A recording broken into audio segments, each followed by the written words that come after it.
Welcome to Pratap classes. दोस्तों, Pratap classes के YouTube channel पर आपका स्वागत है। आज है 21 दिसंबर 2023 और 21 दिसंबर 2023 के जितने भी इंडिया और वर्ल्ड के जो करंट अफेयर्स के क्वेश्चन बनते हैं, आज उनका हम डिस्कशन करेंगे। पूरा वीडियो ध्यान से देखना और लास्ट में आपसे क्वेश्चन पूछूंगा जिनके जवाब आपको कमेंट बॉक्स में देना होगा। आज अपने पढ़ेंगे संयुक्त राष्ट्र ने 2024 को अंतर्राष्ट्रीय ऊंट वर्ष घोषित किया। आपातकालीन प्रतिक्रिया के लिए ERS मोबाइल ऐप लॉन्च किया गया और कोलकाता इंटरनेशनल फिल्म फेस्टिवल में गोल्डन रॉयल अवार्ड किसे दिया गया, इनकी आज हम चर्चा करेंगे। तो पूरे लेटेस्ट न्यूज के साथ रोज सुबह आपको पूरे लेटेस्ट न्यूज के साथ ये करंट की क्लास मिलती है और इसके अंदर आपको इंडिया और वर्ल्ड का करंट करवाया जाता है। तो सभी साथी एक बार वीडियो को लाइक शेयर करेंगे। सभी साथियों को गुड मॉर्निंग। तो सबसे पहले हम कल के क्वेश्चनों को रिवाइज कर लेते हैं। देखिए, विश्व के सबसे बड़े ध्यान केंद्र सर्ववेद महामंदिर का उद्घाटन कहाँ किया गया? वाराणसी में। भारत में सोलर पावर से चलने वाली सबसे तेज बोट किस राज्य में लॉन्च हुई? केरल के अंदर। दुबई में खेले गए अंडर 19 एशिया कप फाइनल मुकाबले में मेजबान यूएई को हराकर किस देश ने टाइटल अपने नाम किया? बांग्लादेश ने। किसने ITF विश्व चैंपियन पुरस्कार 2023 जीता? तो नोवाक जोकोविच और आर्याना संबालेका ने। अगला क्वेश्चन देखो, पहले खेलो इंडिया पैरा गेम्स 2023 में किस राज्य ने 105 पदक के साथ शीर्ष स्थान हासिल किया? तो हरियाणा ने। भारतीय सशस्त्र बलों को किस देश में गोल्डन आउल पुरस्कार से सम्मानित किया गया? तो श्रीलंका में। International institute for the unification of private law की गवर्निंग काउंसिलिंग में चुनी जाने वाली पहली भारतीय महिला कौन बनी? तो वो बन चुकी है उमा शेखर। ये थे कल के क्वेश्चनों का रिवाइज, हमने बढ़िया तरीके से कर लिया है। बाकी आपको रोज शाम को इसमें टेलीग्राम पर क्वेश्चन भी मिल जाते हैं और आजकल तो आपको टेलीग्राम पर है न्यूज भी मिल जाती है भी क्या कुछ है करंट के अंदर कोई न्यूज है चल रही है। तो ये थी कल के क्वेश्चनों का रिवाइज कर लिया। स्टार्ट करें। और इसके अलावा हमारे प्रताप क्लासेज ऐप के अंदर NCERT बुक की टेस्ट सीरीज चल रही है पूरे नवीनतम संस्करण में अंदर, और इसकी यूट्यूब पर व्याख्या भी आपको लगातार दी जा रही है। जनरल साइंस की टेस्ट सीरीज है पूरे साल की, इंडिया वर्ल्ड की करंट अफेयर्स की है, और सूचना साहित्य की टेस्ट सीरीज चल रही है ऐप के अंदर। और इसके अलावा राजस्थान पुलिस कांस्टेबल की टेस्ट सीरीज चल रही है जिन साथियों के फिजिकल के लिए बुलाया गया है उनके एडमिट कार्ड भी जारी हो चुके हैं। तो बढ़िया तरीके से आप टेस्ट सीरीज ज्वाइन करें और बाकी आपको सुबह करंट की क्लास मिलती रहेगी। तो पहला क्वेश्चन देखो आज की क्लास का। ऑस्ट्रेलिया के बाएं हाथ के तेज गेंदबाज मिचेल स्टार्क IPL इतिहास के सबसे महंगे खिलाड़ी बने हैं। इनको किस टीम ने खरीदा है? बाकी आपने कल इसकी पूरी चर्चा पढ़ ली होगी, आपको पता ही होगा कि ऑस्ट्रेलिया के बाएं हाथ के तेज गेंदबाज मिचेल स्टार्क वो IPL इतिहास के सबसे महंगे खिलाड़ी बने हैं और इनको खरीदा है किसने? कोलकाता नाइट राइडर्स ने। ऑप्शन नंबर डी, किसने खरीदा है? कोलकाता नाइट राइडर्स ने खरीदा। कितने में? 24.75 करोड़ में। कितने? 24.75 करोड़ रुपए इनको खरीदा गया है। ये देखो तस्वीर में आप देख सकते हो, ये गेंदबाज है मिचेल स्टार्क।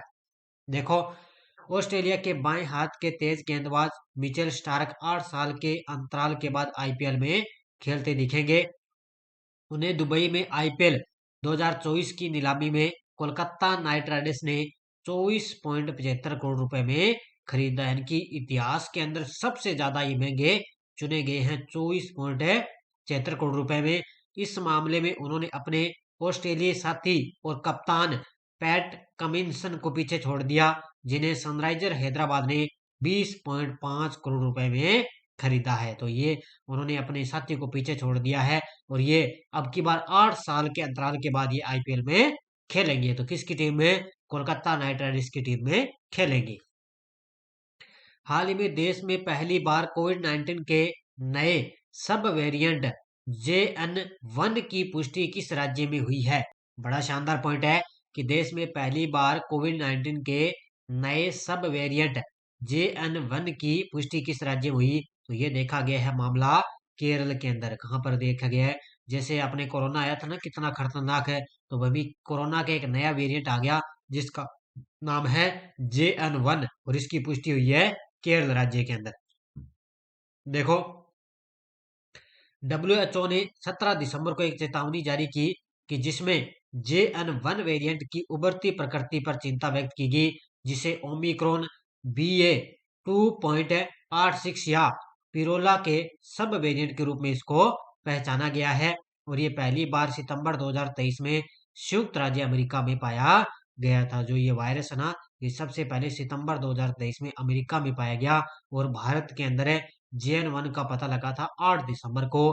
केरल में इसका पता लगा था और जिसके अंदर 79 वर्षीय एक महिला में इन्फ्लुएंजा जैसी बीमारी के हल्के लक्षण अनुभव किए गए थे। आपको पता है केरल के अंदर एक महिला के अंदर ये मामला देखा गया था, एक वायरस देखा गया। कौन सा है? JN1। और इसकी पुष्टि कहां पर हुई? केरल के अंदर। हाल में किस वरिष्ठ आईपीएस अधिकारी ने जेल महानिदेशक का पदभार संभाला है? हाल ही में किस वरिष्ठ आईपीएस अधिकारी ने जेल महानिदेशक का पदभार संभाला? और उनका नाम है Maheshwar Dayal. Option number C. कौन है?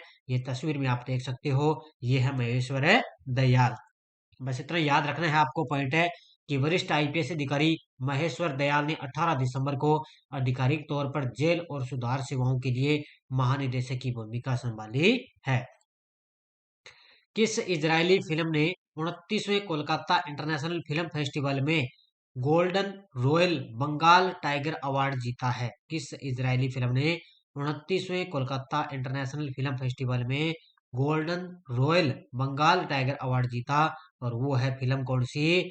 Children of nobody. कौन सी है? Children of nobody. ये इजरायली फिल्म है और इसने अभी golden royal Bengal tiger award जीता है। अब इसकी पूरी डिटेल देखो। चिल्ड्रन ऑफ नोबडी ने 29वें कोलकाता इंटरनेशनल फिल्म फेस्टिवल में golden royal Bengal tiger award जीता।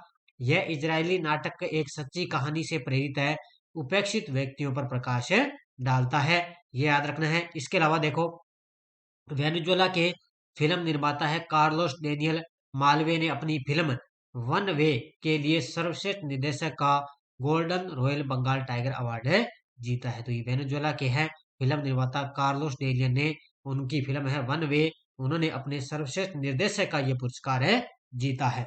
इसके अलावा और देखो आपके सामने, अंजन दत्त को उनकी फिल्म चलचित्रा एखोन के लिए अंतर्राष्ट्रीय प्रतियोगिता इनोवेशन इन मूविंग इमेजेस के लिए विशेष जूरी पुरस्कार से इनको सम्मानित किया गया। और एशियाई चयन अनुभाग में सर्वश्रेष्ठ फिल्म के लिए NETPAC पुरस्कार broken dreams stories from the Myanmar coup को दिया गया है। तो ये है किसकी? ये है, ध्यान रखना, सर्वश्रेष्ठ फिल्म के लिए NETPAC पुरस्कार किसको दिया गया? तो ये ब्रोकन ड्रीम्स है stories from the Myanmar coup को दिया गया और विशेष जूरी का पुरस्कार दिया गया, अंजन दत्त को दिया गया। तो ये अलग अलग फिल्में होती है, उनको अलग अलग ये अवार्ड दिए जाते हैं।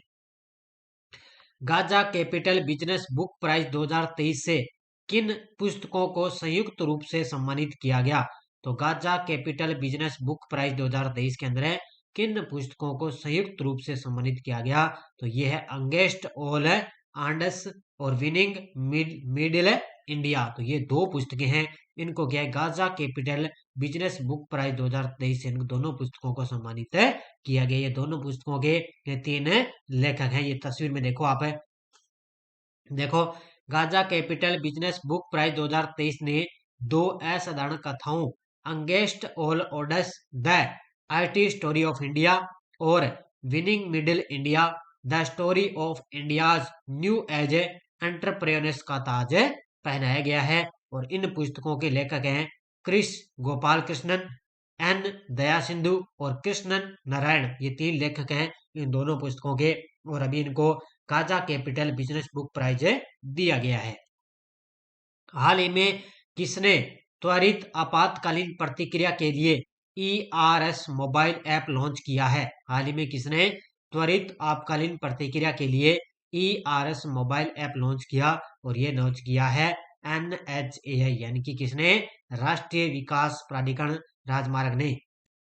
NHAI का मतलब क्या होता है? भारतीय राष्ट्रीय राजमार्ग प्राधिकरण ने आपातकालिक प्रतिक्रियाओं के लिए ERS मोबाइल ऐप लॉन्च किया है। देखो, ये कंप्यूटर एडेड डिस्पैच सिस्टम के साथ मिलकर NHAI ने NHAI ERS यानी कि emergency response system mobile application का अनावरण किया। मोबाइल प्रौद्योगिकी का लाभ उठाते हुए एनएचएआई का लक्ष्य है कि आपातकालीन स्थितियों के दौरान संचार और समन्वय को बढ़ाना, जिससे अंततः आपातकालीन प्रतिक्रिया टीमों की दक्षता में वृद्धि होगी। यानी कि आपातकाल के समय क्या है, ये एक सूचना प्रदान करेगा। एक मोबाइल एप्लीकेशन लॉन्च किया है, यानी कि सड़कों पर है, जैसे भारतीय राष्ट्रीय राजमार्ग प्राधिकरण है, अगर मोबाइल एप्लीकेशन होगा तो इससे क्या होगा कि कंप्यूटर आधारित है। इसमें क्या है, अगर कोई भी दुर्घटना हो जाती है तो ये तुरंत वहां पर जानकारी प्रदान करेगा। हाल ही में भारतीय नौसेना ने अपनी तकनीक को बढ़ाने के लिए किस आईआईटी के साथ समझौता किया है? ये किया है आईआईटी कानपुर के साथ। किसने? भारतीय नौसेना ने अपनी तकनीक को बढ़ाने के लिए आईआईटी कानपुर के साथ समझौता किया है। ये तस्वीर में आप देख सकते हो। देखो, भारतीय नौसेना ने अपनी तकनीक को बढ़ाने के लिए भारतीय प्रौद्योगिकी संस्थान कानपुर के साथ हाथ मिलाया।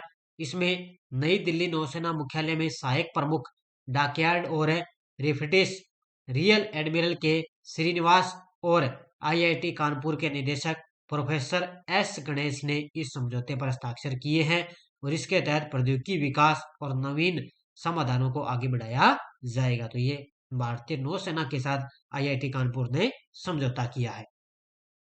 नेक्स्ट है, एक साल में 100 मिलियन यात्रियों को ले जाने वाली पहली भारतीय एयरलाइन बनी है। तो एक साल के अंदर 100 मिलियन यात्रियों को ले जाने वाली पहली भारतीय एयरलाइन बनी है, जिसका नाम है इंडिगो एयरलाइंस। कौन सी है? इंडिगो जो एयरलाइन है वो एक साल के अंदर क्या है, 100 मिलियन यात्रियों को ले जाने वाली पहली भारतीय एयरलाइन बन चुकी है। तस्वीर में देखो, ये है इंडिगो एयरलाइन। देखो, भारतीय एयरलाइन इंडिगो ने घोषणा की कि उसने एक कैलेंडर वर्ष में 100 मिलियन यात्रियों को ले जाने वाली पहली भारतीय एयरलाइन बनकर इतिहास रचा है। बस इतना पॉइंट आपको याद रखना है। कौन से अभिनेता इंडियन स्ट्रीट प्रीमियर लीग में मुंबई टीम के मालिक बने हैं? तो ये तस्वीर में आप देख सकते हो। तो ये है अमिताभ बच्चन और ये अभी इंडियन स्ट्रीट प्रीमियर लीग में मुंबई टीम के मालिक बन चुके हैं। किसके? मुंबई टीम के। किसमें? इंडियन स्ट्रीट प्रीमियर लीग में।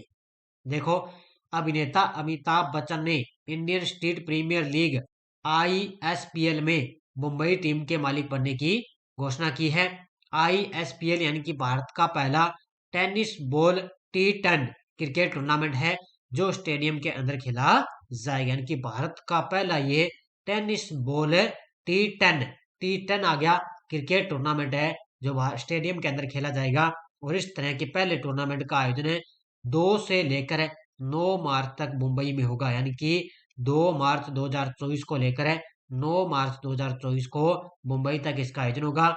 अक्षय कुमार और ऋतिक रोशन श्रीनगर और बेंगलुरु टीम के मालिक बन चुके हैं। तो ये इंडियन स्ट्रीट प्रीमियर लीग के मालिक कौन बन गए? अमिताभ बच्चन। अब्देल फतेह अल सीसी किस देश के तीसरे कार्यकाल के लिए राष्ट्रपति चुने गए? तो अब्देल फतेह अल सीसी बन गए मिस्र के राष्ट्रपति। मिस्र के नए राष्ट्रपति तीसरे कार्यकाल के लिए राष्ट्रपति बन चुके हैं। देखो, हमारे देश के प्रधानमंत्री मोदी जी इनको बधाइयां देते हुए, इनको शुभकामनाएं देते हुए मिस्र के राष्ट्रपति को अब्देल फतेह अल सीसी और ये तीसरे कार्यकाल के लिए राष्ट्रपति चुने गए हैं। देखो, मिस्र के राष्ट्रपति अब्देल फतेह अल सीसी ने 10 से 12 दिसंबर को हुए देश के नवीनतम चुनाव में 89.6% वोट हासिल करके तीसरा कार्यकाल हासिल किया और मिस्र के अंदर आर्थिक कठिनाइयों और क्षेत्रीय तनाव के बावजूद सीमित विरोध को देखते हुए अब्देल फतेह अल सीसी की जीत की संभावना बताई जा रही थी। बहुत सारी आर्थिक कठिनाइयां आ चुकी थी मिस्र के अंदर, क्षेत्रीय तनाव के बावजूद भी यह माना जा रहा था कि अब्देल फतेह अल सीसी की जो है जीत है वो निश्चित है। नेक्स्ट है, हाल ही में भारतीय रिजर्व बैंक के केंद्रीय निदेशक मंडल की 605वीं बैठक किस राज्य में हुई है? यानी कि आरबीआई के केंद्रीय निदेशक मंडल की 605वीं बैठक किस राज्य में हुई? तो ये है गुजरात के अंदर। कहां पर हुई है? गुजरात के अंदर है। और अपने आरबीआई के 25वें गवर्नर कौन है? शक्तिकांत दास। देखो, भारतीय रिजर्व बैंक के केंद्रीय निदेशक मंडल की 605वीं बैठक केवड़िया के एकता नगर में हुई है। केवड़िया कहां पर है? ध्यान रखना, ये है गुजरात के अंदर। कहां पर है? गुजरात के केवड़िया के एकता नगर में इसकी बैठक हुई है। निदेशक मंडल ने गवर्नर शक्तिकांत दास की अध्यक्षता में वैश्विक भू राजनीतिक विकास से उत्पन्न चुनौतियों सहित आर्थिक और वित्तीय परिदृश्य की समीक्षा की है। तो इसके अंदर क्या है, गुजरात के अंदर वैश्विक भू राजनीतिक विकास से उत्पन्न जो चुनौतियां हैं, आर्थिक और वित्तीय परिदृश्य की वहां पर समीक्षा की जा चुकी है। अब आपको एक पॉइंट याद रखना है, अंतर्राष्ट्रीय ऊंट वर्ष जिस प्रकार 2023 को माना गया था, मोटे अनाज को अंतर्राष्ट्रीय मोटे अनाज घोषित किया गया था, उसी प्रकार संयुक्त राष्ट्र ने 2024 को अंतर्राष्ट्रीय ऊंट वर्ष घोषित कर दिया। यानी कि जैसे संयुक्त राष्ट्र ने 2023 को मोटे अनाज घोषित किया था और 2024 को अभी की बार है अंतर्राष्ट्रीय ऊंट वर्ष घोषित कर दिया है। संयुक्त राष्ट्र के खाद्य एवं कृषि संगठन की ओर से कहा गया कि अगला वर्ष कैमलिड्स यानी ऊंट प्रजाति के जीवों की विभिन्न समुदायों के जीवन में महत्वपूर्ण भूमिका रेखांकित करने का वर्ष होगा, क्योंकि ये जानवर दुनिया में कई समुदायों के लिए खाद्य सुरक्षा, पोषण और आर्थिक विकास में योगदान करते हैं। तो ये पॉइंट आपको याद रखना है कि जो अगला 2024 अभी न्यू ईयर की शुरुआत होगी और वो होगा अंतर्राष्ट्रीय ऊंट वर्ष। ये टेलीग्राम ग्रुप है, कोई सूचना आती है, कोई लिंक आता है, और आजकल तो आपको करंट इस पे मिलने लगा है, जैसे कोई सूचना बढ़िया तरीके से कोई न्यूज आती है तो वो भी आपको आजकल टेलीग्राम पर मिल चुके हैं। तो वीडियो के डिस्क्रिप्शन में भी टेलीग्राम का लिंक है, वहां जाकर आप टेलीग्राम ग्रुप पे प्रताप क्लासेस सर्च करोगे तो हमारे ग्रुप को ज्वाइन कर सकते हो। पिछले वीडियो क्वेश्चन क्या था, किस भारतीय अमेरिकी मेडिकल की छात्रा ने मिस इंडिया यूएसए 2023 का खिताब जीता? तो वो है रिजुले मैनी ने। बहुत सारे विद्यार्थियों ने बड़े शानदार तरीके से जवाब दिए थे, उन सभी को हार्दिक शुभकामनाएं। अब देखो क्वेश्चन फॉर यू, आरबी के आंकड़ों के अनुसार 2022 में खाद्य पदार्थों में मिलावट के मामले में कौन सा शहर देश में सबसे टॉप पर है? मुंबई, हैदराबाद, नई दिल्ली, लखनऊ? इसका जवाब आपको कमेंट बॉक्स में देना है। और मैं आजकल तो सभी के कमेंट भी देखता हूँ बढ़िया तरीके से कि किस किस ने बड़े शानदार तरीके से जवाब दिए थे। सभी के मैं कमेंट आपके बढ़िया तरीके से आजकल अध्ययन करता हूँ, देखता हूँ भी किसने क्या कुछ जवाब दिया है। बस आप बढ़िया तरीके से जवाब देते रहिए और आपको बढ़िया तरीके से क्लास मिलती रहेगी। बाकी आपको न्यू ईयर पर लगभग कुछ स्पेशल करंट के अंदर आपको करवाया जाएगा। बस आपके लिए 10 दिन और शेष हैं, इसके बाद में आपको न्यू ईयर पर एक करंट में आपको बढ़िया तरीके से एक बढ़िया लेवल का करंट आपको मिलने लग जाएगा। तो धन्यवाद, जय हिंद, जय भारत।